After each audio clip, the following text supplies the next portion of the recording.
Hundreds of youngsters went to Oxford Street on Wednesday after viral TikTok videos encouraged them to loot the stores.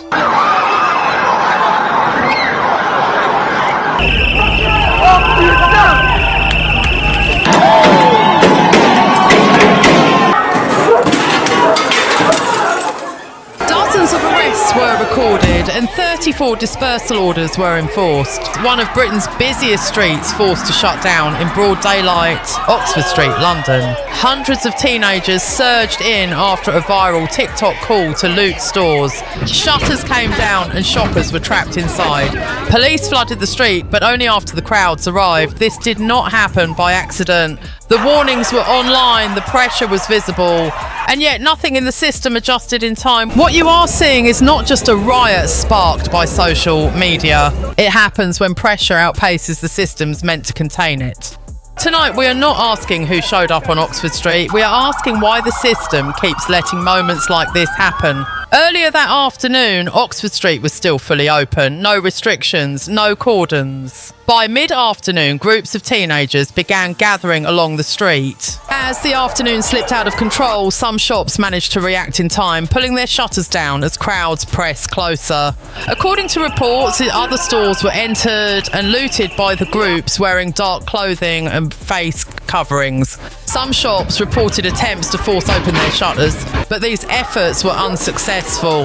The extent of the damage has not yet been assessed. As daylight began to fade, police lines gradually formed. Stop and search began. Short, decisive commands were issued. The space tightened.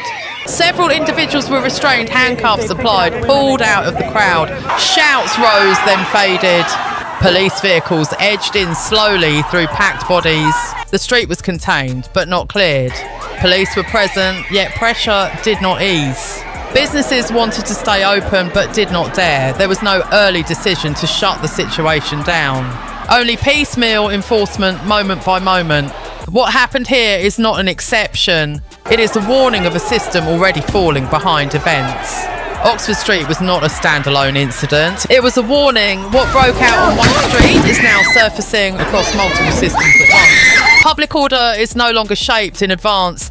Intervention arrives late, and by then, momentum belongs to disorder. This pattern repeats beyond policing. Population pressure now sits at the centre of the strain. Intake continues while enforcement capacity, policing resources and local services fail to scale in step. Pressure is not resolved. It is deferred downward, absorbed by councils, neighbourhoods and frontline services already operating at their limits.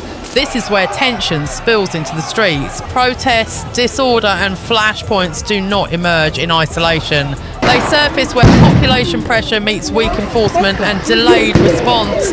Housing policy follows the same logic. Targets expand, delivery falls behind, build rates lag ambition, infrastructure trails demand, pressure is pushed into areas already stretched, and congestion spreads outward into transport, retail and public space. Progress exists on paper. On the ground, strain deepens. Fiscal pressure rises alongside it. Costs increase. Taxes climb. Yet the public struggles to see which forms of stability are being protected first. Spending grows, but clarity shrinks. When people cannot see what their money delivers, trust erodes. Since the Keir Starmer government took office, public trust has fallen by 38%. Official figures show reported crime rising by 22% across key categories. Net migration remains at 52%, while enforcement outcomes continue to lag behind intake. Policies are defended in isolation. The system bears the combined consequences. They absorb everything at once. When alignment breaks, pressure does not disperse, it accumulates. And accumulated pressure is how manageable strain turns into systemic instability. System failure rarely announces itself with collapse. It reveals itself through erosion. City centres become harder to read. Shops close earlier. Staff hesitate over late shifts. Foot traffic thins. Routines shorten. None of this feels dramatic on its own, but together it reshapes how people move, work and spend time. Normal life contracts quietly. Police presence begins to feel temporary rather than reassuring. Officers arrive, pressure eases, then reappears somewhere else. Control feels situational. Authority feels conditional. Over time, reassurance gives way to caution. People comply not because they trust order will hold, but because they hope disruption will pass. Institutions drift from prevention toward containment. Emergency responses become routine. Measures once described as temporary begin to feel permanent. Stability is no longer assumed. It is negotiated day by day, location by location. Behaviour adapts downward. People leave earlier, avoid certain routes, choose predictability over convenience. Expectations lower, not because anyone told them to, but because experience teaches them to adjust. This is the real cost of systemic misalignment. It is not measured only in arrests or budgets. It is measured in the shrinking of normal life. When routines narrow, confidence narrows with them. Once confidence erodes, restoring it becomes far harder than restoring order. Streets can be cleared quickly. Trust cannot. Trust rebuilds slowly, if at all. Once people stop assuming stability is the default, there is a lesson here, and it is not ideological. It is structural. Pressure itself is not the problem. Pressure is inevitable. Systems fail when they lose the ability to absorb pressure coherently and early. Timing matters because tempo matters.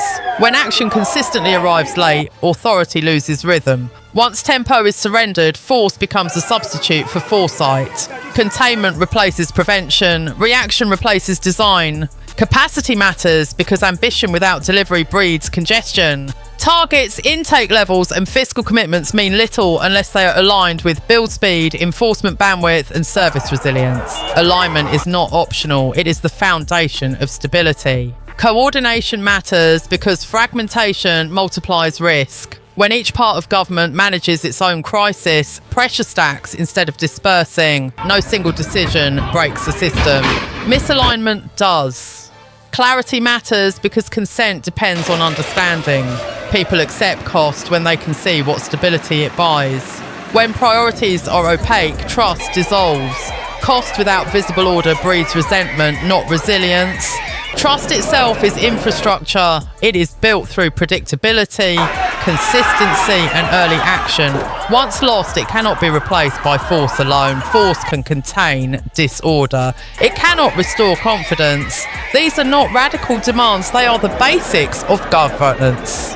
Ignore them and systems drift from governing toward permanent crisis management. What Oxford Street revealed was not a crowd problem, it was a system problem. When prevention lags, capacity misaligns, coordination fragments and priorities blur, incidents stop being exceptions, they become signals. Signals that pressure is no longer being shaped, only managed after damage is visible. Under the current governing approach, pressure is repeatedly addressed after it surfaces rather than designed out beforehand. That choice carries consequences paid quietly and repeatedly by ordinary people adapting their lives downward. This is not a call for panic. It is a call for competence, for systems that move together, for decisions that arrive before disruption, not after it spreads, for governance that restores tempo rather than chasing events.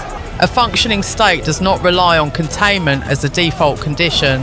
It relies on alignment, foresight, and trust earned through consistency. When those elements weaken, force fills the gap briefly, expensively, and imperfectly.